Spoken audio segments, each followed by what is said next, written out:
আমাদের বিশ্বনবীর জীবনে সর্বমোট 34 বার মেরাজ হয়েছিল। কয়বার? 34 বার। 33 বার ছিল স্বপ্ন যুগে, রুহানিভাবে, স্বপ্নের মাধ্যমে আত্মিকভাবে তার মেরাজ হয়েছে 33 বার। আর একবার মেরাজ হয়েছিল সশরীরে জাগ্রত অবস্থায়। আলহামদুলিল্লাহ পড়ে। সম্মানিত সুধী, এই মেরাজ কেন হলো? নবীজির জীবনে এই মেরাজের ঘটনা আল্লাহ কেন ঘটালেন? কেন তার হাবিবকে তার সান্নিধ্যে নিলেন? কেন মসজিদে হারাম থেকে মসজিদে আকসা, সেখান থেকে সপ্ত আকাশ, সেখান থেকে সিদরাতুল মুনতাহা, জান্নাত জাহান্নাম অবলোকন করিয়ে 70,000 নূরের পর্দা ভেদ করে আরশে আজিমের মেহমান করে কেন নিলেন? এর 4টা কারণ। জোরে বলেন, কয়টা? 4টা। 1 নম্বর কারণ, আল্লাহ তাআলার কুদরতের লীলা রসুলকে দেখানোর জন্যে, আল্লাহ তাআলার কুদরতের গোপন ভেদ রহস্য নবীজিকে দেখানোর জন্যে। যে কথাটা সূরা বনী ইসরাঈলের প্রথম আয়াতে আল্লাহ বলে দিয়েছেন, সুবহানাল্লাযী আসরা বিআবদিহি লাইলাম মিনাল মাসজিদিল হারাম ইলাল মাসজিদিল আকসাল্লাযী বারাকনা হাওলাহু লিনুরিয়াহু মিন আয়াতিনা। আল্লাহ স্পষ্ট বললেন যে পবিত্র ওই সত্তা যিনি তার বান্দা মুহাম্মদ সাল্লাল্লাহু আলাইহি ওয়াসাল্লামকে কোন এক রাতের সামান্য সময়ে মসজিদে হারাম থেকে মসজিদে আকসায় ভ্রমণ করিয়েছেন। কেন?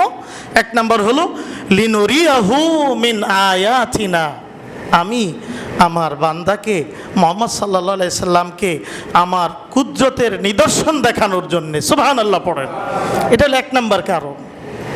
আমার কুদরতের নিদর্শন আমার নবীকে আমি স্বচক্ষে দেখাবো, তিনি তার চর্ম চোখ দিয়ে দেখবেন, এজন্য আমি এই ঘটনা ঘটিয়েছি। 2 নম্বর কারণ, বিশ্বনবী সাল্লাল্লাহু আলাইহি সাল্লামের কষ্ট লাঘবের জন্যে। নবীজির মনে ভীষণ ব্যথা, যন্ত্রণা, কষ্ট ছিল। নবুয়ত প্রাপ্তির পর থেকেই যে মানুষগুলো তাকে এতদিন আল আমিন বলে ডাকত, তাকে বিশ্বাস করত, তার কাছে আমানত গচ্ছিত রাখত, শুধুমাত্র একটি কালিমার দাওয়াত দেওয়ার কারণে, পৌতলিকতার বিরুদ্ধে কথা বলার কারণে সে মানুষগুলো দুশ্মনে পরিণত হয়ে গেল, রক্তের মানুষগুলো চিরশত্রুতে পরিণত হয়ে গেল। রাসূলুল্লাহ সাল্লাল্লাহু আলাইহি সাল্লামের উপর চলল নির্যাতনের স্টিম রোলার।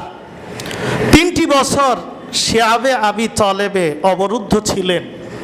সাজদানত অবস্থায় তার পিঠের উপর উটের নাড়ি ভুঁড়ি চাপিয়ে দেওয়া হতো। রাসূলুল্লাহ সাল্লাল্লাহু আলাইহি সাল্লাম তায়েফের ময়দানে তার রক্তে তায়েফের জমিন রঞ্জিত হলো। এই অমানসিক নির্যাতন পাশাপাশি আরেকটা কষ্ট এর সাথে যোগ হলো। নবুয়তের 10ম বছরে, অর্থাৎ নবীজির বয়স যখন 50, এই নবুয়তের 10ম বছরে তার একমাত্র সহধর্মিনী, সুখে দুঃখের সঙ্গিনী আম্মাজান খাদিজাতুল কুবরা রাদিয়াল্লাহু তাআলা আনহার ইন্তেকাল হয়। পাশাপাশি ওই বছরেই রাসূলুল্লাহ সাল্লাল্লাহু আলাইহি সাল্লামের জীবনের একমাত্র অভিভাবক, যে চাচা আবু তালেব রাসূলকে বুকের মাঝে আগলে রাখতেন, শত বাধা বিপত্তির সামনে ঢাল হয়ে দাঁড়াতেন, সেই নবীজির অভিভাবক আবু তালেব তিনি এই 10ম বছরে নবুয়তের ইন্তেকাল করেন। একদিকে সহধর্মিনীর ইন্তেকাল, আরেকদিকে একমাত্র অভিভাবক চাচা আবু তালেবের ইন্তেকাল, পাশাপাশি কাফের মুশরিক মক্কার কুরাইশদের নির্যাতনের স্টিম রোলার নবীজিকে চরমভাবে ব্যথিত করে তোলে।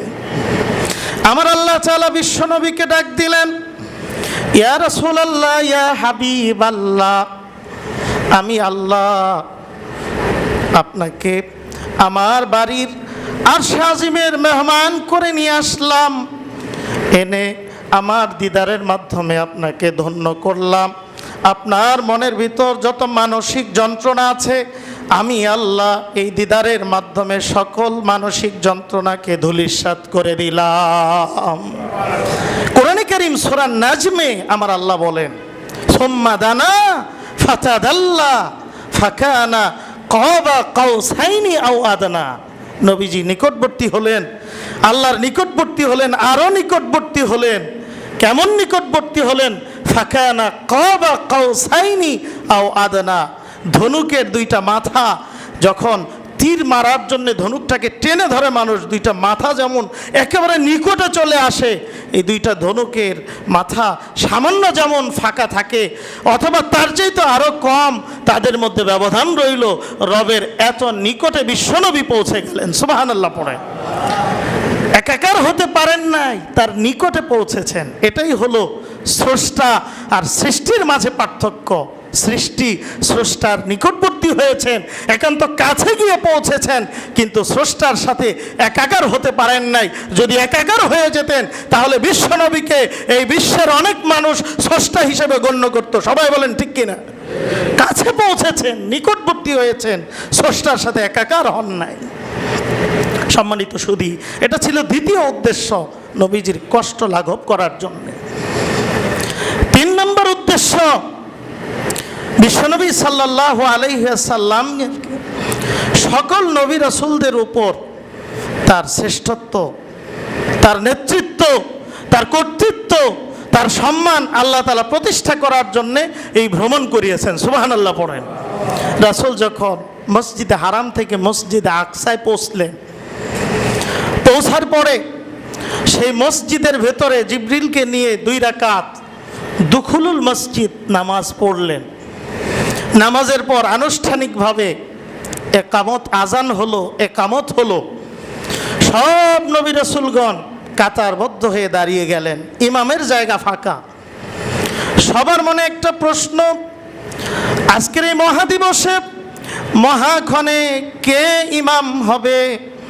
সবাই কাতারবন্দি হয়ে দাঁড়ানো, সবার মনে একটাই প্রশ্ন, আজকের ইমাম কে হবে? হঠাৎ করে জিবরিল আমিন বিশ্বনবীর হাতটাকে ধরে সামনের দিকে এগিয়ে দিলেন, দিয়ে বললেন, ইয়া রাসূলুল্লাহ, আজকের এই মহাক্ষণের, এই মহাসময়ের একমাত্র ইমামের উপযুক্ত হচ্ছেন আপনি। যখন বিশ্বনবী ইমামতি করে নামাজ শেষ করলেন, জিবরিল আমিন বলে, ইয়া রাসূলুল্লাহ, আপনি জানেন না কি কারা আপনার পিছনে নামাজ পড়েছে? না ভাই জিবরিল, জানি না। ইয়া রাসূলুল্লাহ, শুনে নিন, আজকে আপনার পিছনে নামাজ পড়েছে সব আম্বিয়ায়ে কেরাম, অসংখ্য ফেরেশতা, সবাই ছিল আপনার মুসল্লি, মুক্তাদি, আপনি ছিলেন তাদের ইমাম। রাসূলের ইমামতির মাধ্যমে আল্লাহ তাআলা সব নবী রাসূলদের উপর তার শ্রেষ্ঠত্ব, তার নেতৃত্ব প্রতিষ্ঠা করেছেন। এটাও ছিল মেরাজের একটা উদ্দেশ্য। 4 নম্বর উদ্দেশ্য, রাসূলুল্লাহ সাল্লাল্লাহু আলাইহি সাল্লামকে আল্লাহ তাআলা বিশেষ কিছু হাদিয়া উপহার দেওয়ার জন্যে বিশ্বনবীকে আরশে আজিমে নিজ বাড়িতে ডেকে নিয়েছেন। সুবহানাল্লাহ পড়েন। 3টা হাদিয়া বিশেষ করে বিশ্বনবীকে আল্লাহ দিয়েছেন। 1 নম্বর, খাওয়াতিম সূরাতিল বাকারা, সূরা বাকারার শেষ আয়াত, শেষ অংশটা বিশ্বনবীকে আল্লাহ তাআলা হাদিয়া দিয়েছেন এবং বলছেন, ইয়া রাসূলুল্লাহ, এই শেষ অংশের যে অর্থ, যে ব্যাখ্যা, যে মর্ম, এটা আপনি চিন্তা করুন, ভাবুন, আপনার উম্মত চিন্তা করুক, ভাবুক, যে কোনো সমস্যা সমাধানের লক্ষ্যে এই সূরা বাকারার শেষ অংশ পড়ে আপনার উম্মত যদি আমি আল্লাহর কাছে নিবেদন করে, আমি আল্লাহ তাআলা তার দোয়া, তার নিবেদনকে মঞ্জুর করে নিব। সুবহানাল্লাহ। এটা হলো 1 নম্বর হাদিয়া। 2 নম্বর হাদিয়া, as-সালাওয়াতুল খামস, 5 ওয়াক্ত নামাজ। বিশ্বনবীকে মেরাজের মাধ্যমে বিশ্বনবী এবং তার উম্মতের উপর 5 ওয়াক্ত নামাজ ফরজ করেছে কে? আল্লাহ। এই 5 ওয়াক্ত নামাজ দিয়েছে। 3 নম্বর আরেকটা ঘোষণা বিশ্বনবীর প্রতি আল্লাহর পক্ষ থেকে, ওগফিরা লিমান লা ইউশরিকু বিহি শাইআ মিন উম্মতিহি, বিশ্বনবীর কোনো উম্মত যদি শিরক মুক্ত হয়ে মৃত্যুবরণ করে, শিরক মুক্ত হয়ে কবরে যায়, আল্লাহ তাআলা বিশ্বনবীর ওই উম্মতের গুনাহকে মাফ করে দিবে। সুবহান। এই 3টা উপহার, উপঢৌকন বিশ্বনবীকে আল্লাহ দিয়েছে। তাহলে আমরা বলতে পারি মেরাজের যেই উদ্দেশ্য, এই ভ্রমণের উদ্দেশ্য হলো, 1 নম্বর হলো আল্লাহর কুদরতের নিদর্শন অবলোকন করানোর জন্যে। 2 নম্বর বিশ্বনবীর কষ্ট লাঘব করে আল্লাহর দিদারে ধন্য করার জন্যে। 3 নাম্বার, সব নবী রসুলদের উপর বিশ্বনবীর শ্রেষ্ঠত্ব প্রমাণ করার জন্যে। 4 নাম্বার, কিছু হাদিয়া উপহার উপঢৌকন দেওয়ার জন্যে আল্লাহ বিশ্বনবীকে তার মেহমান করে আরশে আজিমে ডেকে নিয়েছেন। সুবহানাল্লাহ পড়ে। আমি ঘটনা আপনাদেরকে বলছিলাম, বিশ্বনবী বলতেছিলেন যে আমি বোরাকে চড়ে মসজিদে হারাম থেকে মসজিদে আকসায় রওনা হলাম। 4টি জায়গায় 2 রাকাত করে নামাজ পড়লাম। ইয়াসরিব, যার নাম মদিনাতুল মুনাওয়ারা, হযরতে মুসা আলাইহিস সালাম আল্লাহর সাথে যেখানে কথা বলেছেন সিনাই প্রান্তরে। 3 নাম্বার, হযরত শুআয়ব আলাইহিস সালামের বংশধর যেখানে মাদিয়ান এলাকায়। 4 নাম্বার, ঈসা আলাইহিস সালামের জন্মস্থান বাইতুল লাহম। এই 4 জায়গায় নবীজি বিশেষভাবে 2 রাকাত করে নামাজ পড়লেন।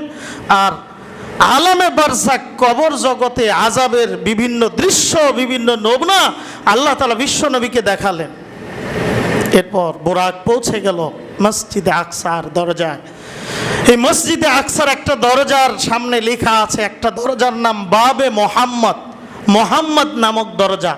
বিশ্বনবীর নামে আল্লাহ তাআলা ওই দরজাটার নামকরণ করেছেন। কেন করলেন? কারণ ওই দরজাটার সামনে তার বিশ্বনবী সাল্লাল্লাহু আলাইহি সাল্লামকে আল্লাহ তাআলা মেহমান করে নেবেন। সুবহানাল্লাহ পড়ে।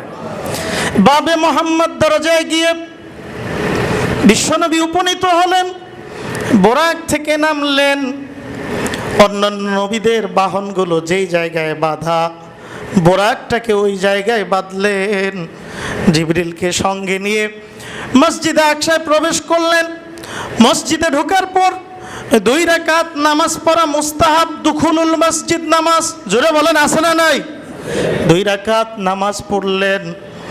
আজান হলো, একামত হলো, ইমামের জায়গা ফাঁকা।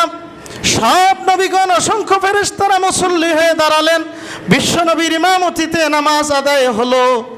নামাজ আনতে বিশ্বনবী জিবরিলকে নিয়ে মসজিদ থেকে বের হলেন। জিবরিল বললেন, ইয়া রাসূলুল্লাহ, আপনি তো আজকে মেহমান, আল্লাহর মেহমান, আপনাকে তো মেহমানদারি করার প্রয়োজন, সম্মান করার প্রয়োজন। বিশ্বনবী সাল্লাল্লাহু আলাইহি সাল্লাম বলছেন, মান কানা ইউমিনু বিল্লাহি ওয়াল ইয়াউমিল আখির ফালইউকরিম দাইফাহু। কেউ যদি আল্লাহকে বিশ্বাস করে, কেউ যদি আখিরাতের জীবনকে বিশ্বাস করে, তার উচিত সে যেন মেহমানকে সম্মান করে। সুবহানাল্লাহ। তাহলে আমাদের আল্লাহর প্রতি বিশ্বাস আছে না নাই? আখিরাতের প্রতি বিশ্বাস আছে না নাই? এজন্য মেহমানকে সম্মান করার দরকার আছে না নাই? জিবরিল আমিন মেহমানদারির জন্যে নবীর সামনে 2টা পেয়ালা আনলেন। নবীজি বলেন, আতানি জিবরিল, জিবরিল আমার কাছে আসলেন। বিইনা ইন মিন খামরিন ওয়া ইনা ইন মিন লাবানিন। 2টা পাত্র নিয়ে, একটা পাত্রের মধ্যে মদ, আরেকটা পাত্রের মধ্যে দুধ। আমার সামনে হালাল আনা হলো, হারামকেও আনা হলো। জোরে বলেন, মদ হালাল না হারাম? দুধ হালাল না হারাম? হারামকেও আনা হলো, হালালকেও আনা হলো। জিবরিল বললেন, ইয়া রাসূলুল্লাহ, মেহমানদারি গ্রহণ করুন। বিশ্বনবী কোনটা গ্রহণ করব? দেখলেন একটার মধ্যে মদ, আরেকটার মধ্যে দুধ। নবীজি বলেন, ফাখতারতুল লাবান, আমি আল্লাহর নামে বিসমিল্লাহ বলে দুধটাকে পান করতে শুরু করলাম। সুবহানাল্লাহ পড়েন। জিবরিল এবার হাসে আর বলে, ইয়া রাসূলুল্লাহ, আসাবতাল ফিতরা, আপনি এটা স্বভাব সুলভ কাজ করছেন। নবী রাসূলদের যে স্বভাব হালালকে গ্রহণ করা, হারামকে বর্জন করা, আপনি নবী রাসূলদের স্বভাব সুলভ কাজ করছেন। হালালকে গ্রহণ করছেন, দুধকে গ্রহণ করছেন, হারামকে, মদকে বর্জন করছেন। সুবহানাল্লাহ পড়েন। আজকে আমরাও তো উম্মত। আমার নবীর সামনে হালালও ছিল, হারামও ছিল। হালালকে গ্রহণ করছেন, হারামকে বর্জন করছেন। আর উম্মতের সামনে হালালও আসে, হারামও আসে, কিন্তু উম্মত মেধাটাকে কাজে লাগায় না, বুদ্ধিটাকে কাজে লাগায় না, শরীয়তের বিধানকে কাজে লাগায় না, হালাল হারাম চিন্তা করে না, বরং হালালের চেয়ে হারামের দিকে উম্মত বেশি দৌড়ায়। জোরে বলেন ঠিক কিনা? আজকে উম্মত মদের পিছনে দৌড়ায়, হারামের পিছনে দৌড়ায়। হালালকে ছেড়ে দেয়, অথচ বিশ্বনবীর আদর্শ ছিল হালালকে গ্রহণ করা, হারামকে বর্জন করা। যদি বিশ্বনবীর প্রকৃত উম্মত হতে হয় তাহলে আমাদেরকে হালালকে গ্রহণ করতে হবে, হারামকে বর্জন করতে হবে। জোরে বলেন ঠিক কিনা? সম্মানিত সুধী, এরপরে আবার পুনরায় বিশ্বনবী বোরাকে চড়লেন। কোন কোন বর্ণনায় আসছে না বোরাক না, নতুনভাবে মসজিদে আকসার জমিন থেকে ঊর্ধ্বাকাশের দিকে একটা লিফট সিঁড়ি স্থাপন করা হলো, আল্লাহর কুদরতি সিঁড়ি। সেই সিঁড়িতে লিফটে চড়ে বিশ্বনবী জিবরিলকে সঙ্গে নিয়ে ঊর্ধ্বাকাশের দিকে রওনা হলেন। সুবহানাল্লাহ পড়েন। প্রথম দরজায় গিয়ে পৌঁছলেন, প্রথম আসমানের দ্বারে। ফাস্তাফতাহা, দরজায় গিয়ে নক করলেন জিবরিল। ক্বালা লাহু খাজিনুস সামা, আসমানের যে দ্বাররক্ষী ফেরেশতা জিবরিলকে বলে, মান আনতা, আপনি কে? জিবরিল বলে, আমাকে চেনো না? আনা জিবরিল, আমি ফেরেশতা জগতের মাথার মুকুট, ফেরেশতা জগতের রাজা, কিং, আমি হচ্ছি জিবরিল। সুবহানাল্লাহ পড়েন। ওয়া মা'আকা, আপনাকে তো চিনলাম, আপনার সঙ্গীকে, আপনার সাথীকে? জিবরিল বলেন, মুহাম্মাদুর রাসূলুল্লাহ, আমার সঙ্গী সাধারণ কেউ নন, নবী রাসূলদের মাথার মুকুট, সাইয়্যিদুল আম্বিয়া ওয়াল মুরসালিন, রাহমাতুল লিল আলামিন, বিশ্বনবী মুহাম্মদ। সবাই বলি সুবহানাল্লাহ। এবার আসমানের দ্বাররক্ষী যে ফেরেশতা, ফাফাতাহাল বাব, কাল বিলম্ব না করে দরজা খুলে দিলেন। দরজা খুলে দিয়ে বিশ্বনবীকে স্যালুট জানায়, সম্মান জানায়। কি বলে জানেন? মারহাবান বিহি ফানি'মাল মাজিউ জাআ, বিশ্বনবীকে স্বাগত জানাই, কতই না উত্তম মেহমান আজকে প্রথম আসমানে আসছে। সুবহানাল্লাহ পড়ুন। কি সম্মান আল্লাহ বিশ্বনবীকে দিলেন। সাথে সাথে দরজা খুলে দিয়ে স্যালুট দিয়ে বলে, মারহাবান, স্বাগতম মেহমানকে, আজকে কতই না উত্তম মেহমান প্রথম আসমানে এসেছে। বিশ্বনবী বলেন, প্রথম আসমানে চলছি, হঠাৎ দেখি ফাইজা রাজুলুন কায়িদুন, হঠাৎ দেখি একটা লোক বসে আছে, একটা লোক বসা, আলা ইয়ামিনিহি আসওয়িদা ওয়াবাবুন ইয়াখরুজু মিনহু রিহুন তাইয়্যিবা ওয়া আন ইয়াসারিহি আসওয়িদাতুন ওয়াবাবুন ইয়াখরুজু মিনহু রিহুন খাবিসা। বিশ্বনবী বলে, আমি দেখি একটা লোক বসা, তার ডান পাশে কিছু ব্রণ, বাম পাশে কিছু ব্রণ, ডান পাশ থেকে সুঘ্রাণ আসছে, বাম পাশ থেকে একটা দরজা, দুর্গন্ধ আসছে। জিবরিল আমাকে লোকটার সাথে পরিচয় করায় দেয়। ইয়া রাসূলুল্লাহ, এই যে বসা মানুষটা দেখছেন, ইনি হচ্ছেন আদি পিতা, পৃথিবীর প্রথম মানুষ, আদি পিতা হযরতে আদম। সুবহানাল্লাহ পড়ে। সালাম দিন ইয়া রাসূলুল্লাহ, ফাসাল্লিমহু, তাকে সালাম দিন। বিশ্বনবী তাকে সালাম দিলেন। হযরতে আদম সালামের উত্তর দিলেন। ফারহাবা বি ওয়া দাআনি বিখাইরিন, নবীজি বলেন, আমার পিতা, আদি পিতা হযরতে আদম আমার সালামের উত্তর দিলেন, আমাকে স্বাগত জানালেন, আমার জন্য দোয়া করলেন, আমাকে বললেন, মারহাবান বিল ইবনি সালেহ ওয়ান নবী সালেহ, সুসন্তান, সুনবী, সুসন্তান নেককার নবী মুহাম্মদকে আমি স্বাগত জানাই। সুবহানাল্লাহ। এবার নবীজি বলেন, আমি প্রশ্ন করলাম ভাই জিবরাইলকে, জিবরিল, ওনাকে চিনলাম, আদি পিতা আদম, সালাম দিলাম, উত্তর দিলেন, আমার জন্য বরকতের দোয়া করলেন, কিন্তু এই রহস্যটা কি? ডান পাশে কিছু ব্রণ, কিছু রূহ, বাম পাশে কিছু রূহ, ডান পাশ থেকে একটা দরজা, দরজা দিয়ে আমার নাকের ডগায় সুঘ্রাণ, বাম পাশের দরজা দিয়ে দুর্গন্ধ, এর কারণটা কি? জিবরিল আমিন ডাক দিয়ে বলে, ইয়া রাসূলুল্লাহ,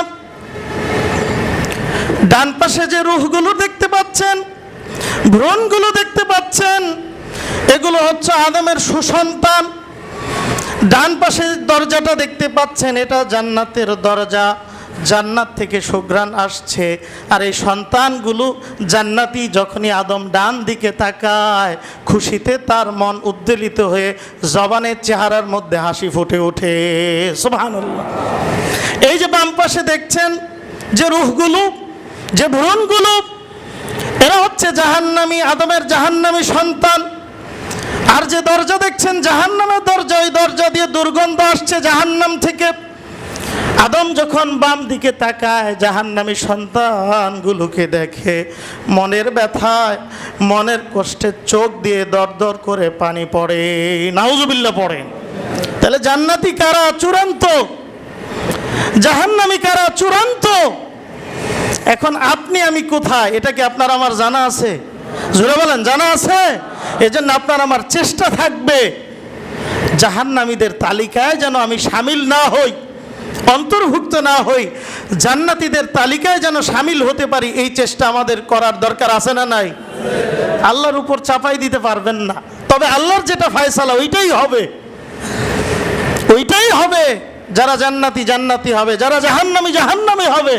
কিন্তু আল্লাহর উপর কেন দোষটা চাপাই দিতে পারি না? কারণ আল্লাহ তাআলা আপনাকে আমাকে দুনিয়ায় পাঠাইয়া আপনাকে আমাকে স্বাধীনতা দিয়েছে। এটা ভালো, এটা মন্দ, ভালোকে গ্রহণ করো, মন্দকে বর্জন করো। আপনি আমি স্বাধীনভাবে যেটা ইচ্ছা নিতে পারি। কাজেই যখন আমি ভালো নিব তখন আমার স্বাধীনতা, মন্দ নিলে এটাতেও আমার স্বাধীনতা। জোরে বলেন ঠিক কিনা? আল্লাহর দিকে দোষ দেওয়ার সুযোগ নাই। আরেকটা এক্সাম্পল দিই, উদাহরণ।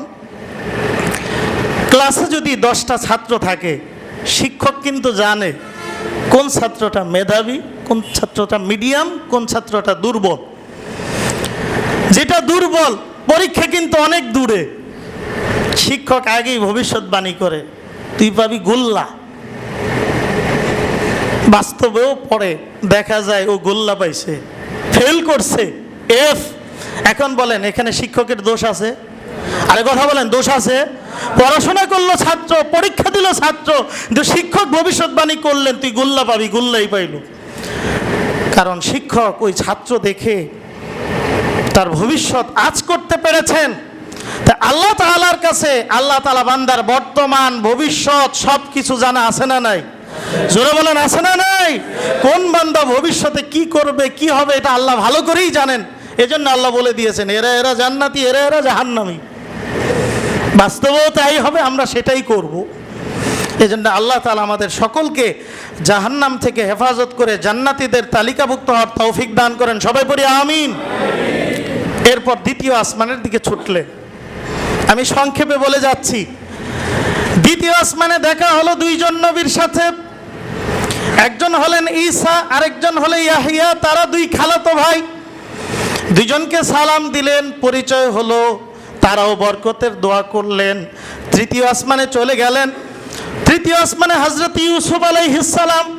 বিশ্বনবী বলে তৃতীয় আসমানে আমার ভাই ইউসুফকে দেখলাম, তাকে দেখে আমি এতটা মুগ্ধ ছিলাম, আমার মনে হলো আল্লাহ তাআলা যেন ইউসুফকে অর্ধ পৃথিবীর সৌন্দর্য দিয়েছে। সুবহানাল্লাহ। অর্ধেক সৌন্দর্য আমার মনে হলো আল্লাহ ইউসুফকে দিয়েছে, আর অর্ধেক সৌন্দর্য আল্লাহ তাআলা সকল মাখলুকের মধ্যে বন্টন করে দিয়েছে। সুবহানাল্লাহ পড়েন। এখন তো অনেকে মোয়াজানা করবে আমাদের নবীর সাথে, আমাদের নবী সুন্দর ছিলেন না ইউসুফ নবী সুন্দর? মনে রাখবেন সৌন্দর্যটাকে আল্লাহ দুই ভাগে ভাগ করছে। অর্ধেক দিল ইউসুফকে, আর অর্ধেক দিল সব মাখলুককে। আর বিশ্বনবীকে আল্লাহ যে সৌন্দর্য দিয়েছেন এটা ছিল জান্নাতের সৌন্দর্য, এক্সট্রা সৌন্দর্য। ওই ভাগের মধ্যে বিশ্বনবী নাই। বিশ্বনবীকে আল্লাহ তাআলা যে সৌন্দর্য দিয়েছে ওই সৌন্দর্য বন্টন করে আর কাউকে দেয় নাই, আল্লাহ তাআলা শুধুমাত্র বিশ্বনবীকেই দিয়েছে। এটা কোথায় পেলাম জানেন? তাফসিরে জালালাইনে যখন সুবহানাল্লাযী আসরা বিআবদিহি এই আয়াতটা পড়লাম, হাসিয়াগুলো চোখ দিয়ে দেখলাম, গবেষণা করলাম, তখন দেখি হাসিয়ার মধ্যে স্পষ্ট লেখা সে আল্লাহ তাআলা অর্ধ পৃথিবীর সৌন্দর্য দিয়েছে ইউসুফকে, আর বাকি অর্ধের সব সৃষ্টির মাঝে। আর বিশ্বনবীকে আল্লাহ তাআলা স্বতন্ত্র সৌন্দর্য দিয়েছে, ওটার মধ্যে কোনো ভাগ নেই, ওটা শুধুমাত্র বিশ্বনবীকেই আল্লাহ দিয়েছে। সুবহানাল্লাহ পড়েন। এজন্য আম্মা জান আয়েশা বলছেন, খাসাইসুল কুবরার মধ্যে আসছে, আম্মা জান আয়েশা বলেন যে মিশরের নারীরা, এই কথাটা আমি প্রায়শই আপনাদেরকে বলে থাকি, মিশরের নারীরা ইউসুফের সৌন্দর্যে মুগ্ধ হয়ে কেউ আঙ্গুল কেটেছে, কেউ হাত কেটেছে। আল্লাহর কসম, আম্মাজান আয়েশা বলতেছে স্বামীর কথা, আল্লাহর কসম তারা যদি বিশ্বনবীর সৌন্দর্য দেখতো, তারা আঙ্গুল হাত না, তারা তাদের কলিজা পর্যন্ত কেটে ফেলতো। সুবহানাল্লাহ, এমন সুন্দর। তো বিশ্বনবী ইউসুফের সৌন্দর্যে মুগ্ধ হয়ে প্রশংসা করছে। চতুর্থ আসমানে দেখা হলো ইদ্রিস আলাইহিস সালামের সাথে। পঞ্চম আসমানে দেখা হলো হযরতে হারুন আলাইহিস সালামের সাথে। ষষ্ঠ আসমানে দেখা হলো হযরতে মূসা আলাইহিস সালামের সাথে। কথাবার্তা বিনিময় হলো, বিদায় নিয়ে চলে যাচ্ছেন। মূসা আলাইহিস সালাম কাঁদা শুরু করলেন, কাঁদতে শুরু করলেন। জিজ্ঞেস করা হলো, জিবরিল ভাই আপনি একটু আমার ভাই মূসাকে জিজ্ঞেস করেন উনি কিসের কারণে কাঁদছেন, ওনার মনে কি যন্ত্রণা, কি ব্যথা। মূসা আলাইহিস সালাম বলে, আবকি, আমি কাঁদতেছি কারণ হলো লিয়ান্না গোলামান বুইসা বাদি ইয়াদখুলুল জান্নাতা মিন উম্মতিহি আকসারু মিম্মান ইয়াদখুলুহা মিন উম্মতি। আমার পর একটা যুবক মুহাম্মদকে আল্লাহ নবী করে পাঠাইলেন আমার পরে, কিন্তু আমার উম্মতের চেয়ে এই নবীর উম্মত অধিক হারে আল্লাহ তাআলা জান্নাতে প্রবেশ করাবে। এই উম্মত সবচেয়ে বেশি জান্নাতি হবে। এই কষ্টে কাঁদতেছি, আমার উম্মতের চেয়ে ওনার উম্মত জান্নাতি বেশি হবে। সপ্তম আসমানে চলে গেলেন, সাক্ষাৎ হলো হযরত ইব্রাহিম আলাইহিস সালাম, বয়স্ক মানুষ, মুসনিদান যহরাহু ইলাল বাইতুল মামুর। সপ্তম আসমানে একটা কিবলা আছে, কাবা আছে। আমাদের দুনিয়ায় কাবা আছে না নাই? কোথায়? সৌদি আরবের মক্কাতুল মুকাররমায়। ঠিক ওই কাবার বরাবর, একেবারে হুবহু বরাবর, একটা ইঞ্চি কোনো তফাৎ হবে না, হুবহু। সপ্তম আসমানে আরেকটা কাবা আছে, ওইটার নাম আল বাইতুল মামুর। ওইটা হলো ফেরেশতাদের কিবলা, ফেরেশতাদের কাবা। আমরা যেমন দুনিয়ার কাবাকে আবর্তন করে তাওয়াফ করি, ফেরেশতারা ওই সপ্তম আসমানের বাইতুল মামুরকে আবর্তন করে তাওয়াফ করে। সুবহানাল্লাহ পড়ে। বিশ্বনবী বলেন, ইজা ফাইজা ইয়াদখুলুহা কুল্লা ইয়াউমিন ৭০,০০০ মালাকিন সুম্মা লা ইয়াউদুনা ইলাইহি। ওই বাইতুল মামুরে দৈনিক ৭০,০০০ ফেরেশতা তাওয়াফ করে। যারা একবার তাওয়াফ করে কিয়ামতের আগ পর্যন্ত দ্বিতীয়বার সিরিয়াল আর পাবে না। সুবহানাল্লাহ পড়েন। এখান থেকে বোঝা যায় যে কত সংখ্যক ফেরেশতা আল্লাহ তৈরি করছে। এটা গণনার বাইরে, কম্পিউটারও ধরবে না। দৈনিক ৭০,০০০ ফেরেশতা তাওয়াফ করে, কিয়ামতের আগে আর দ্বিতীয় সিরিয়াল নাই। সম্মানিত সুধী, বিশ্বনবী বলেন, আমি আমার সঙ্গী জিবরিলকে নিয়ে এই বাইতুল মামুরে ২ রাকাত নামাজ পড়লাম। ইব্রাহিম আলাইহিস সালামের সাথে কথাবার্তা বললাম, মনটা ভরে গেল। এরপর জিবরিল আমাকে নিয়ে ছুটলেন তাহায়। সিদরাতুন মানে বড়ই গাছ, মুনতাহা মানে শেষ স্টেশন। সিদরাতুল মুনতাহা মানে শেষ স্টেশনের বড়ই গাছ, অর্থাৎ সপ্তম আসমানের শেষ সীমান্তে একটা বড়ই গাছ আছে। এই বড়ই গাছটার অনেকগুলো বৈশিষ্ট্য। ১ নাম্বার আপনাদেরকে শোনাই। ১ নাম্বার, নবীজি বলেন, ফাইজা সামারুহা কাকিলাল হিজর। নবীজি বলেন, ওই বড়ই গাছের এক একটা বড়ই হিজর এলাকার এক একটা কলসের মতো বড়। সুবহানাল্লাহ পড়ে। কত বড় বড়ই, একটা খেতে পারবেন? পারবেন না। একটা কলসের মতো বড় একটা বড়ই। ওয়াইজা ওয়ারাকুহা কাআযানিল ফিলা। ওই বড়ই গাছের এক একটা পাতা হাতির কানের মতো। সুবহানাল্লাহ পড়ে। শুধু তাই নয়, আল্লাহ বলেন, ইজ ইয়াগশা সিদরাতা মা ইয়াগশা। ওই সিদরাতুল মুনতাহা যে বড়ই গাছটা শেষ স্টেশনে, এটাকে আল্লাহ তাআলা যা দিয়ে আচ্ছন্ন করেছে, মুফাসসিরগণ লিখেন হয়তো ফেরেশতাদের নূর দিয়ে আল্লাহ তাআলা ওই গাছটাকে আচ্ছন্ন করেছে। সুবহানাল্লাহ পড়েন। কেউ কেউ বলছে না, স্বর্ণ দিয়ে আল্লাহ ওই গাছটাকে সাজিয়েছে, এক একটা পাতা স্বর্ণের। কেউ কেউ বলছে আল্লাহ তাআলা ওই গাছের নিচটাকে, যে ভূমিটার উপর গাছটা, ওই ভূমিটাকে আল্লাহ তাআলা স্বর্ণ দিয়ে সাজিয়েছে। ওই গাছের যে প্রজাপতিগুলো এক একটা স্বর্ণের রকমারি প্রজাপতি উঠছে বসছে উঠছে বসছে, গাছটা এমন সুন্দর লাইটিং করা, এমন সুন্দর উজ্জ্বল, স্বর্ণের এক একটা পাতা এমনভাবে জলমল করছে। বিশ্বনবী বলেন ফামা আহাদুন মিন খালকিল্লাহ ইয়াস্তাতিউ আন ইয়ানউতাহা, সৃষ্টির কেউ ওই গাছের প্রশংসা করে শেষ করতে পারবে না। সুবহানাল্লাহ পড়ুন। নবীজি বলেন ওই গাছটার নাম সিদরাতুল মুনতাহা। কেন? শেষ স্টেশনের বড়ই গাছ। কেন? আসমান থেকে আল্লাহ যে ফায়সালা পাঠান, তার যে বিধিবিধান আসে, ওই স্টেশনে এসে বিরতি নেয়, এরপর নিচের দিকে নেমে আসে। আবার নিচের দিক থেকে যা কিছু ঊর্ধ্বাকাশে যায় আমাদের আমল নামা, ওই স্টেশনে গিয়ে থামে, তারপর আল্লাহ তাআলা উপরে তুলে নেন। সুবহানাল্লাহ পড়ে। ওখানে গিয়ে নবীজি বলেন ফাইজা আরবাতু আনহার, আমি 4টা নহর দেখলাম। জোরে বলেন কয়টা? 4টা নহর।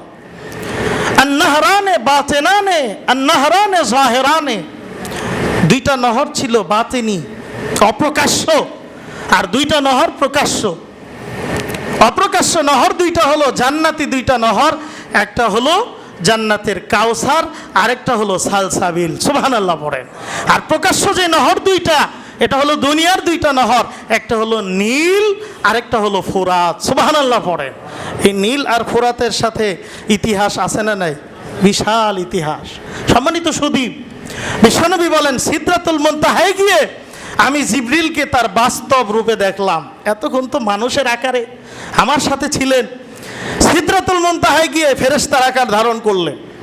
600 ডানা, এক একটা ডানা আসমান থেকে জমিন, নূরের বিশাল 600 ডানা। আমি জিবরিলকে দেখে হতভম্ব হয়ে পড়লাম। আবার কিছুটা হতভম্বের পরিমাণ কম, কারণ জিবরিলকে এর আগেও নবীজি তার নিজস্ব আকৃতিতে দেখেছে। জোরে বলেন ঠিক কিনা? ওহী নাজিলের প্রাথমিক সময়ে। এবার জিবরিল আমিন সামনে আর অগ্রসর হয় না। কি ব্যাপার ভাই, থেমে গেলেন, ঘটনা কি? আপনি তো আমার এই সফর সঙ্গী, আপনি যদি চলে যান আমি একা কি করব, কোথায় যাব, দিশেহারা। না ভাই, আমার আর যাওয়ার সুযোগ নাই, এটা শেষ স্টেশন, শেষ সীমানা। এর উপরে যদি যাই তাহলে আল্লাহ তাআলার নূরের তাজাল্লিতে জ্বলে পড়ে আমার ডানাগুলো ছারখার হয়ে যাবে। সুবহানাল্লাহ পড়ে। জিবরাইল বিরতি। তবে মাঝখানে আরেকটু ঘটনা আছে, জান্নাত জাহান্নাম পরিদর্শন। নবীজি জিবরিলকে নিয়ে সিদরাতুল মুনতাহার শেষ স্টেশনের আগে জান্নাত জাহান্নাম ঘুরে দেখেছেন। জান্নাতে গিয়ে নবীজি দেখলেন সাধারণ মুসলমানদের জান্নাত, আবার স্পেশাল মুসলমানদের জান্নাত, শহীদদের জান্নাত, সাহাবীদের জান্নাত, আম্বিয়ায়ে কেরামদের জান্নাত। প্রত্যেকটা স্তর নবীজি ঘুরে ঘুরে দেখেছেন। নবীজি বলেন জান্নাতে একটা রমণী দেখলাম, খুব সুন্দরী। জিবরিলকে বললাম এই রমণীটা কার, কার জন্য বরাদ্দ? জিবরিল বলে ইয়া রাসূলুল্লাহ আপনার জন্য বরাদ্দ। আমি জান্নাতে একটা স্পেশাল ঘর দেখলাম, মাকামে মাহমুদ। জিবরিল এই ঘরটা কার? ইয়া রাসূলুল্লাহ আপনার। তা আমি একটু ঢুকি? না না না না, এখনো সময় হয় নাই, দুনিয়া আপনার হায়াত এখনো বাকি আছে। সুবহানাল্লাহ পড়েন। জান্নাতে হাঁটছি হাঁটছি, সামনে কানের মধ্যে খরমের আওয়াজ। খরম পরে হাঁটলে আওয়াজ হয় কি হয় না বলেন? খরমের আওয়াজ আমার কানে। কে হাঁটছে জিবরিল? কার আওয়াজ? আমি তো দেখতে পাচ্ছি না, আওয়াজ কানে আসছে। আমার আগে আগে কে যেন হাঁটছে। জিবরিল বলে ইয়া রাসূলুল্লাহ এরে চেনেন না, দূরের কেউ না, আপনার কাছের সাহাবী, ইসলামের জন্য আপনার জন্য নিবেদিত প্রাণ হাবশী গোলাম হযরতে বেলাল রাদিয়াল্লাহু তাআলা আনহু। সুবহানাল্লাহ পড়েন। নবীজি মেরাজ থেকে আসার পর বেলালকে টাইট করে ধরছে। বেলাল, বুখারীতে আসছে আবু হুরায়রার বর্ণনা, আখবিরনি বিআরজা আমালিন আমিলতাহু ফিল ইসলাম, তুমি ইসলাম গ্রহণের পর কোন আমলটা করো যেই আমলের সওয়াব তুমি আল্লাহর কাছে 100 আশা করতে পারো, এমন কোন আমলটা করো, একটা আমল বলো তো। বেলাল চিন্তায় পড়ে গেলেন, ইয়া রাসূলুল্লাহ আমি গুনাহগার, আমার তেমন আমল নাই, কি কোনটা বলবো আপনাকে? না বলতে হবে তোমাকে, কোন আমল করো, কারণ আমি নবী নিজের কানে জান্নাতে তোমার খরমের আওয়াজ শুনতে পেয়েছি। বেলাল চিন্তা করে বলে, হুজুর তেমন আমল নাই, একটা আমল আমি ছোট্ট মানুষ করার চেষ্টা করি। সেটা কি? লাম আতাতাহহার তাহুরান ফি সাআতিন মিন লাইলিন আও নাহারিন ইল্লা সাল্লাইতু বিযালিকা তাহুর মা কাতাবাল্লাহু লি আন ইউসাল্লিয়া। হুজুর যখনই আমি ওযু করি, আল্লাহ আমার যতটুকু তৌফিক দেয়, 2 রাকাত হোক 4 রাকাত হোক, ওযু করলেই আমি কমপক্ষে 2 রাকাত তাহিয়াতুল ওযু নামাজ পড়ি। সুবহানাল্লাহ পড়ে। এই তাহিয়াতুল ওযু নামাজ ফরজ না নফল? জোরে বলেন, ফরজ না নফল? নফল। সামান্য একটা নামাজ, ওযু করলেন 2 রাকাত নামাজ পড়লেন, না পড়লে গুনাহ নাই। কিন্তু এই নামাজের এত মর্যাদা মর্তবা, এই নামাজের উসিলায় আল্লাহ তাআলা হযরত বেলালকে জান্নাতে খরম পরে হাঁটার তৌফিক দান করেছে। সুবহানাল্লাহ পড়ে। বেলাল খুশিতে চোখের পানিতে বুক ভিজিয়ে ফেলেছে। আরেকটা রমণী নবীজি দেখলেন, অনেক সুশ্রী সুন্দরী। জিবরিল, এই রমণীটা কার? আপনার সাহাবী, আপনার শ্বশুর হযরতে ওমরের। নবীজি লজ্জায় ওমরকে বলতে চান নাই, শ্বশুর কি মনে করে। আবার ওমরও যখন এই রমণীর কথা বলছে, নবীজিকে সরাসরি জিজ্ঞেস করেন এই রমণীটা হুজুর কার। পরবর্তীতে যখন ওমর জানতে পারলেন ওই রমণীটা ওমরের জন্য বরাদ্দ ছিল, ওমর খুশিতে কেঁদে তার অশ্রু দিয়ে তার দাড়ি মোবারক ভিজায় ফেললেন। সুবহানাল্লাহ পড়েন। এরপর জাহান্নাম ঘুরেছে নবীজি জিবরাইলকে নিয়ে। দেখে অধিকাংশ নারী জাহান্নামী। নবীজি এসে একদিন ঈদুল ফিতর বা ঈদুল আজহার নামাজে যাচ্ছিলেন, মহিলা সমাবেশকে বললেন, এ নারীরা, আমি নবীজিকে দেখানো হয়েছে অধিকাংশ মহিলা জাহান্নামী। মহিলারা বললেন, ইয়া রাসূলুল্লাহ, আমাদের অপরাধ, তোমাদের অপরাধ 2টা। তুকসিরনাল লানা ওয়া তাকফুরনাল আশির। এক হলো তোমরা মানুষকে অভিশাপ দাও। কথায় কথায় মা বোনদের জবানে অভিশাপ আসে কি আসে না? আরে কথা বলেন, আসে কি আসে না? কথায় কথায় অভিশাপ দেয়। 2 নাম্বার, অতাকফুরনাল আশির, তোমরা স্বামীর অকৃতজ্ঞ। স্বামীর কৃতজ্ঞতা তোমাদের মধ্যে নাই। অথচ নারী মনে রাখতে হবে, এই পৃথিবীতে আল্লাহর পর যদি দ্বিতীয় কাউকে সাজদার অনুমোদন থাকতো, তাহলে স্ত্রীদেরকে বলা হতো স্বামীকে সাজদা দাও। জোরে বলেন ঠিক কিনা? তার অকৃতজ্ঞ হও। এই 2টা কারণে জাহান্নামী। এখন তোমাদের প্রেসক্রিপশন, ওষুধ আমি রসুল লিখে দিলাম, সেটা হলো বেশি বেশি দান সদকা করো। দান সদকা করলে তোমাদের মন উদার হবে, তোমাদের মন নরম হবে, তোমাদের মন কোমল হবে। আর কোমল হৃদয়ের অধিকারিণী নারী, সে মানুষকে অভিশাপ দিবে না। আর কোমল হৃদয়ের অধিকারিণী নারী কোনোদিন স্বামীর অকৃতজ্ঞ হবে না। জোরে বলেন ঠিক কিনা? সম্মানিত সুধী, এরপর 70,000 নূরের পর্দা ভেদ করে আরশে আজিমে গেলেন। লম্বা ঘটনা, আমি শেষ করে দিচ্ছি, অনেক কিছু বাদ, সময় নাই। আরশে আজিমে যাওয়ার পর ওই যে উপহার উপঢৌকন যা দিল তা তো বললাম। প্রথমে আল্লাহ প্রশ্ন করছে, ইয়া রাসূলুল্লাহ, দুনিয়ায় দেখেন না বন্ধু বন্ধুর বাড়িতে যায়, স্যারেরা স্যারদের বাড়িতে যায়, ব্যবসায়ীরা ব্যবসায়ীর বাড়িতে যায়, বন্ধু বন্ধুর কাছে যায়, হাদিয়া কিছু না কিছু নেয়। আমার বাড়িতে আসছেন, হাদিয়া দেন। সম্পর্কের ঘনিষ্ঠতার কারণে দাবি আসে কি আসে না? দাবি আসে কি আসে না? কি হাদিয়া আনছেন? বিশ্বনবী জবান খুলে পড়লেন, আত্তাহিয়াতু লিল্লাহি ওয়াস সালাওয়াতু ওয়াত তাইয়্যিবাত। ও মালিক, আপনি তো খান না, আপনি তো পান করেন না, আপনার জন্য দুনিয়ার কোনো হাদিয়া আনি নাই। আপনার জন্য আমার যাবতীয় মৌখিক ইবাদত, যাবতীয় শারীরিক ইবাদত, যাবতীয় আর্থিক ইবাদত আমি রাসূল হাদিয়া হিসেবে পেশ করলাম। আল্লাহ খুশি, হ্যাঁ অনেক খুশি, মহা খুশি। এবার নবীজিকে সালাম দেয়, আসসালামু আলাইকা আইয়ুহান নাবিয়্যু ওয়া রাহমাতুল্লাহি ওয়া বারাকাতুহু। হে নবী, আপনার উপর শান্তি বর্ষিত হোক, আল্লাহর রহমত, আল্লাহর করুণা বর্ষিত হোক। আল্লাহ তাআলা শুধুমাত্র সালাম দিলেন বিশ্ব নবীকে। সুবহানাল্লাহ পড়েন। আসসালামু আলাইকা, আপনার উপর একবচন ব্যবহার করলেন। নবী, আপনার উপর শান্তি, রহমত, বরকত। নবীজি সেখানে গিয়ে উম্মতকে ভুলে নাই।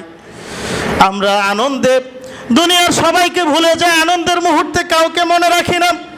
আমার বিশ্বনবী এমন আনন্দের সময় রবের দিদার, এমন সময় উম্মতকে ভুলেন নাই। আল্লাহ তাকে একা সালাম দিলেন। বিশ্বনবী উত্তরে নিজেকে নয় সব উম্মতকে শামিল করে ঘোষণা করলেন, আসসালামু আলাইনা ওয়া আলা ইবাদিল্লাহিস সালিহিন, শান্তি বর্ষিত হোক আমাদের উপর এবং আল্লাহর সব নেককার বান্দাদের উপর। সুবহানাল্লাহ। এই কথা শোনার পর ওই আরশ আজিমের যে ফেরেশতারা আছে তারা পড়তে লাগলো, আশহাদু আল্লা ইলাহা ইল্লাল্লাহু ওয়া আশহাদু আন্না মুহাম্মাদান আবদুহু ওয়া রাসূলুহু। এই তাশাহুদ আমাদের নামাজে আছে না নাই? জোরে বলেন আছে না নাই? কাজে নামাজে যখন তাশাহুদ পড়ব, যদি দিলে দিলে এই অংশটা পড়ে খেয়াল করি, আত্তাহিয়াতু লিল্লাহি ওয়াস সালাওয়াতু ওয়াত তাইয়্যিবাত, আমার যাবতীয় মৌখিক, আমার যাবতীয় শারীরিক, আমার যাবতীয় আর্থিক ইবাদত, জোরে বলেন কার জন্যে? যদি এই অর্থটা খেয়াল করে বলি আর পরে খেয়াল করি আল্লাহ আমাকে সালাম দিচ্ছেন, আসসালামু আলাইকা, মানে তোমার উপর শান্তি রহমত বরকত বর্ষিত হোক, আর আমিও আমার সাথে সাথে আমার সব মুসলিম ভাইকে শামিল করে নিচ্ছি, তাহলে এই নামাজটা মুমিনের মেরাজে পরিণত হবে। জোরে বলেন ঠিক কিনা? এই নামাজে আল্লাহর সাথে বান্দার কথা হবে, কথোপকথন হবে, গোপন কথা যা পৃথিবীর কেউ শুনবে না, একমাত্র আপনি আর আল্লাহ। জোরে বলেন ঠিক কিনা? এই জন্য নবীজি বলছেন, আন তা'বুদাল্লাহা কাআন্নাকা তারাহু ফাইন লাম তাকুন তারাহু ফাইন্নাহু ইয়ারাকা, এমনভাবে আল্লাহর ইবাদত করবা যেন তাকে দেখতেছ, আর যদি এই ধ্যান খেয়াল না আসে মনে রাখবা আল্লাহ তোমাকে দেখতেছে। জোরে বলেন ঠিক কিনা? নবীজি যখন আসলেন মেরাজ শেষে ফেরত আসলেন, দুইবার নামাজ পড়ছেন নবীদেরকে নিয়ে। খেয়াল করে শুনেন, নতুন কথা, আগে শুনছেন শুধু যাওয়ার সময়, আজকে শুনে নেন আসার সময়ও। যাওয়ার সময় পড়ছেন নফল নামাজ, কারণ তখনও 5 ওয়াক্ত নামাজ ফরজ হয় নাই। আর আসার সময় ফজরের ওয়াক্তের সময় সব নবীদেরকে মুসল্লি বানায় বিশ্বনবী ফজরের নামাজ পড়ছেন, ফর্সা হওয়ার আগেই ভোরবেলায় আবার তার ঘরে আপন স্থানে ফেরত আসছে। সুবহানাল্লাহ পড়ে। উম্মে হানির কাছে যখন ঘটনা বলল, উম্মে হানি কয়, হুজুর কারো কাছে বইলেন না। এখন বলেন, যদি এই ঘটনা স্বপ্ন যুগে হতো তাহলে কি কারোর কাছে বলা না বলার কোনো প্রশ্ন থাকতো? বলেন, স্বপ্নে মানুষ কত কিছুই তো হয়, কত জায়গায় তো যায়। এটা ছিল সশরীরে বাস্তবে রাতের শেষাংশের সামান্য সময়ে বিশ্বনবীকে আল্লাহ তাআলা 27 বছরের পথ পাড়ি দিয়েছেন, যেটা অবিশ্বাস্য ঘটনা। জোরে বলেন ঠিক কিনা? রাসূল বললেন, কারো কথা শুনলেন না। মক্কার কুরাইশরা তো মহা খুশি, কেউ হাতে তালি দেয়, মারহাবা, মোহাম্মদকে যে পাগল বলতাম আজকে তার প্রমাণ মিলল। কেউ মাথায় হাত, কেউ দাঁড়ানো অবস্থা থেকে বসে বললেন, একদল দৌড় আবু বকরের বাড়িতে। আবু বকর, শুনছো কি হয়েছে? তোমার সঙ্গী আজকে কি বলতেছে জানো? কি বলে? তিনি নাকি রাতের সামান্য সময় এই মসজিদে হারাম থেকে মসজিদে আকসা, যেখানে 1 মাসের রাস্তা, শুধু এই দুনিয়ার আগে বাকি সব বাদ, সেটা নাকি রাতের সামান্য অংশে, শুধু সেখানে না, 7 আসমান, জান্নাত, জাহান্নাম, আরশ পর্যন্ত গিয়েছে। এটা কি সম্ভব? আবু বকর সিদ্দিক বললেন, এটা কি আমার নবীর জবানের কথা? মক্কার কুরাইশরা বলে, হ্যাঁ তোমার নবী মুহাম্মদ বলছে। আবু বকর বলে, সাদ্দাকতু, আমার নবী যদি বলে থাকে আমার কোনো সন্দেহ নাই, 100-এ 100 বিশ্বাস করি নবী সত্য বলেছে। এজন্য ইতিহাসে আবু বকরকে সিদ্দিক বলা হয়। সিদ্দিক কাকে বলে? যে সত্য শোনার পর কোনো প্রশ্ন করে না, কোনো বিজ্ঞান খুঁজে না, কোনো যুক্তি খুঁজে না, সাথে সাথে অকপটে স্বীকার করে নেয়, তাকেই বলা হয় সিদ্দিক। সুবহানাল্লাহ পড়েন। এবার পরীক্ষা নিল, মক্কার কুরাইশরা ছাড়ে নাই। মোহাম্মদ পরীক্ষা দাও, তুমি যদি মসজিদে আকসায় গিয়ে থাকো তাহলে বলো সেখানে দরজা কয়টা, জানালা কয়টা, সিঁড়ি কয়টা? বলেন, আমার নবী কি সিঁড়ি, দরজা, জানালা গণনা করার জন্য গিয়েছে? জোরে বলেন, গিয়েছে? অসম্ভব ব্যাপার। চিন্তায় পড়ে গেলেন রাসূল।